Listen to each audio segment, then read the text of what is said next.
self-sustaining lang at tumubo, ito nga mga tanong.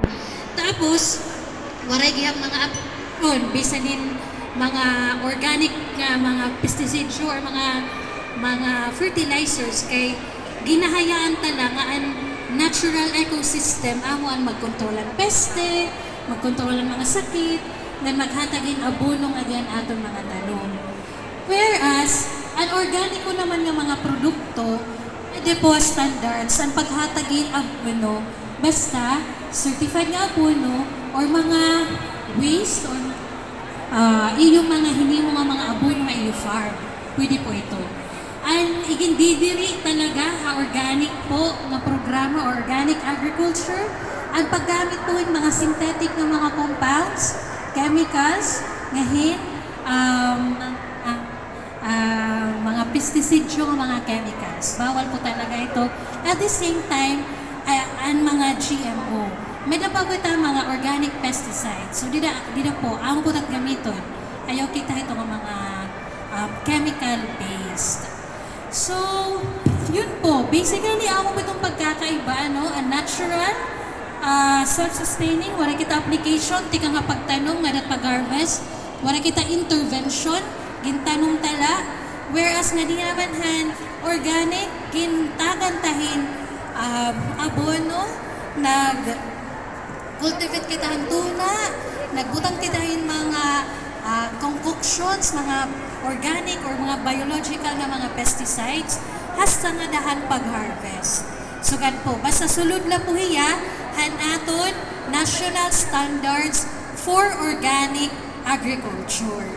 Maarong ba ka mo nga organic agriculture, may na po kita balaod para hini. Yan naamendahan naman po ang aton balaod, RA 11511 na po ang aton law. Hindi na po ito nga law,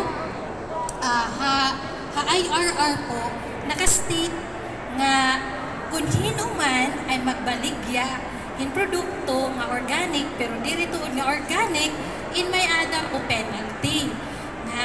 May na po nakabutang ito nga possible imprisonment of 1 month and fines nga mga 50,000. So, usa po nga tigaman nga talaga organic ang produkto kung nagbabaligya, makahatag po in certificate. No? So, awareness po yung tiny naton nga mga mamaralit, damo kasi ang nagawas na organic product, pero dili nga certified. So, ang amon po, goal, together aton Amad Division,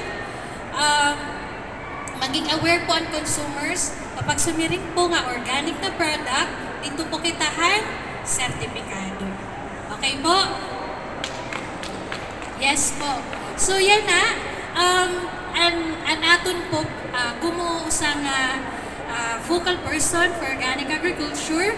Ang aton po goal is kumataas pa ang area na production ang aton organic kapos nga Pilipinas. Ngan mas dumamo pa po ang mga farmers na naguma pinaagihin organic agriculture o farming system. Ayaw lang po kita kawurog kit mga hit sistema, hit organic agriculture kay medyo damoy na requirements po. Pero adi po kami, apre po itong pisina para po bumuligay. So once again, aton mga exhibitors, damo po nga salamat. Ngayon aton po mamaralit, hinautunta,